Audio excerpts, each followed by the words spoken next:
Case study day 44। આજનો case કંઈક એવો છે, તમને બધાને જાણકારી તો હશે કે વિલની જમીન હોય ને તમે તબદીલી ના કરી શકો, વેચાણ ના કરી શકો, વિલ ના કરી શકો। તો જમીનમાં કંઈક એ રીતનું હોય છે, કેસ પણ કંઈક એ રીતનો છે કે એક મહિલા હોય છે, એટલે કે એક બેનને જમીન મળેલી હોય છે જે તે વખતે ગણોતમાં એ જમીન હોય છે। પછી કેવું એમને એક સમય સુધી તે પોતે ખેડતા હોય છે, પછી જ્યારે એમનું શરીર સાથ ના આપે પછી એ જમીન એમણે ખેડવા માટે અન્ય વ્યક્તિને આપે છે। અને એ જે વ્યક્તિ જેમનું એમની કાળજી લે છે, એમની દવા દારૂ તમામ વસ્તુનો ખર્ચનું ધ્યાન રાખતા હોય છે, એ વ્યક્તિને એમને વિલથી કરી આપે છે। જે વ્યક્તિને કરી આપે છે એ માણસ પણ ખેડૂત જ હોય છે, પરંતુ પણ કેવું જમીન નવી શરતની હોય એટલે પ્રીમિયમ ભરવાનું થાય। ખેડૂતો એટલે વિચારે કે ભાઈ આટલા પૈસા ક્યાંથી લઈશ પ્રીમિયમ ભરવાના, એ સંજોગોમાં વિલથી ચલાયા રાખે છે કે ભાઈ ભવિષ્યમાં થશે, જ્યારે નહીં હોય તે વખતે આપણે આ પ્રમાણે કર્યા રાખીશું। થાય છે શું, સમય જતા જતા એ જે બા હોય છે એમનું મૃત્યુ થઈ જાય છે। મૃત્યુ થયા પછી એમની દીકરી, એમને વારસદારમાં એક દીકરી જ હોય છે અને એ પણ પોતાના સાસરે હોય છે।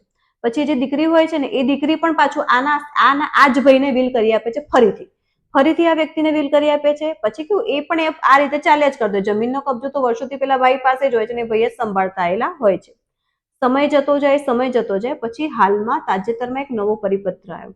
નવા પરિપત્રમાં કંઈક એવું લખેલું હતું કે નવી શરતની જમીનોને ગ્રામ પંચાયતના વિસ્તારમાં જમીન હતી એટલે કે એને ઓટોમેટિકલી જૂની શરતનો મામલતદાર પોતાના પાવરથી કરી શકશે।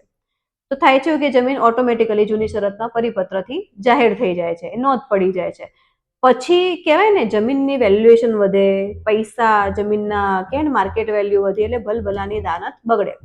થયું પણ કંઈક એવું જ કે જે બેનના નામે આ જમીન આવેલી હતી એ જમીન એમણે ત્રીજી પાર્ટીને વેચાણ કરી નાખી એટલે આ જે ભાઈ હતા ને કે જેમને વિલથી મળેલી હતી એટલે એમણે કાયદેસર લડત આપી, દસ્તાવેજને ચેલેન્જ કર્યો। તો શરૂઆતમાં એ લોકોએ શું કર્યું કે ભાઈ સમાધાન કરી દીધું, કે સમાધાન કરીને ભાઈ આપણે જે છે પતાવી દઈશું। પછી સમાધાન જેવું કર્યું પછી પાછા ફરી ગયા કે ભાઈ ના હવે અમે સમાધાન નથી કર્યું। પાછું પેલા ભાઈ અપીલ કરીને પાછો ફરી દાવો ચાલવા પર આવ્યો, પણ એમણે દસ્તાવેજને વારંવાર ચેલેન્જ કરી રહ્યા હતા। દસ્તાવેજ તો બરાબર જ બનેલો હતો, એ તો ખોટો હતો જ નહીં। તો એ સંજોગોમાં આમની અગેન્સ્ટમાં ડિસિઝન આવે એવી પરિસ્થિતિ ઊભી થઈ ગઈ। આવા સંજોગોમાં શું થઈ શકે, તો આવા સંજોગોમાં એમને રેવન્યુ લડત આપવાની સૌથી વધારે જરૂર હતી। રેવન્યુ લડત એટલે આ મામલતદાર કૃષિ પંચનો કેસ હતો કે ભાઈ જમીન હતી, નવી શરતની જમીનમાં તબદીલી મતલબ કે વિલથી તબદીલી થઈ। હા, આ જમીન તમને ના મળે તો એમને ના મળે, આ જમીનમાં જાય કોને તો સરકારને, કબજો કોણ લે, સરકાર હસ્તક જતો રહે।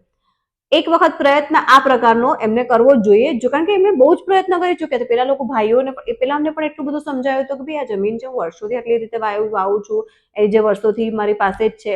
અને હતું બી એવું, જે તે વખતે એમને થોડા ઘણા પૈસા પણ ચૂકવેલા હતા। જે બા હતા એમને તો પછી છેલ્લે તો કોણ કમાતું હોય, દીકરી તો એમની સાસરે હતી એટલે એમની પાછળનો જે ખર્ચો બધું જ આ ભાઈએ કરેલો હતો।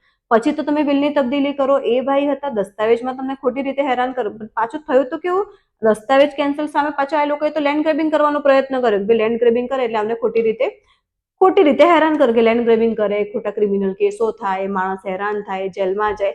આવું વાતાવરણ આખું, એટલે પેલા ભાઈ લોકો હતા એકદમ ડરી ગયેલા હતા। એ લોકોએ જમીનનો કબજો છોડવા સુદ્ધા તૈયાર થઈ ગયેલા હતા કે ભાઈ અમારે નથી જોઈતું, શાંતિની જિંદગી દરેકને જ ગમે। થાય છે એવું, પછી એ મારી પાસે જ્યારે ત્યારે મેં એમને સજેશન આપ્યું કે ભાઈ હા તમે એ વસ્તુ બરાબર છે કે ભાઈ નવી શરતની જમીન છે, તમે તબદીલી કરી ખોટી, તમને જે વખતે જેણે સલાહ આપી એ બી ખોટી। તમે ભલે તમારે થોડી ઘણી પૈસાની સગવડ નથી તો ભલે જે પણ તમારે થોડો ઘણો ખર્ચો કરી અને જમીનને પહેલા તમારે જૂની શરતમાં કન્વર્ટ કરાવી દેવાની હતી, કન્વર્ટ કરીને વિલ કરી, જેથી કરીને તમારા આ પ્રોબ્લેમ અત્યારે ના આવે। ત્યારે ભાઈનું કહેવાનું એવું કે ભાઈ અમે તો ખેડૂત માણસ છીએ, અમને શું ખબર પડે કે ભાઈ જમીનને તમારે આવું કરવું પડે, ભવિષ્યમાં આવી તકલીફ, આવું બધું ગાઈડન્સ આપવાનું કામ કોણ કરે, તો આ તો કાં વકીલો કરે કાં જમીનનું જાણકાર વ્યક્તિ કરે। મારી હંમેશા કેસ સ્ટડી સિરીઝ ચાલુ કરવાનું કારણ જ આ છે કે આવા બધા જે નાના નાના કેસો આવે ને એનાથી એટલીસ્ટ હું એવું કહેતી નથી કે ભાઈ આ તો તમે જુઓ તો કેટલા બધા ખેડૂતો છે, દરેકને જાણકારી, દરેકને સુધી હું પહોંચી પણ નહીં શકું, પણ મારા આ પ્રયાસથી જો 2 વ્યક્તિ 4 વ્યક્તિ પણ છેતરાતા અટકે છે તો મારો આ પ્રયત્ન સફળ છે। કેસ સ્ટડીની સિરીઝ આ જ રીતે આગળ પણ ચાલુ જ રહેશે। જય ભારત, જય જય ગરવી ગુજરાત।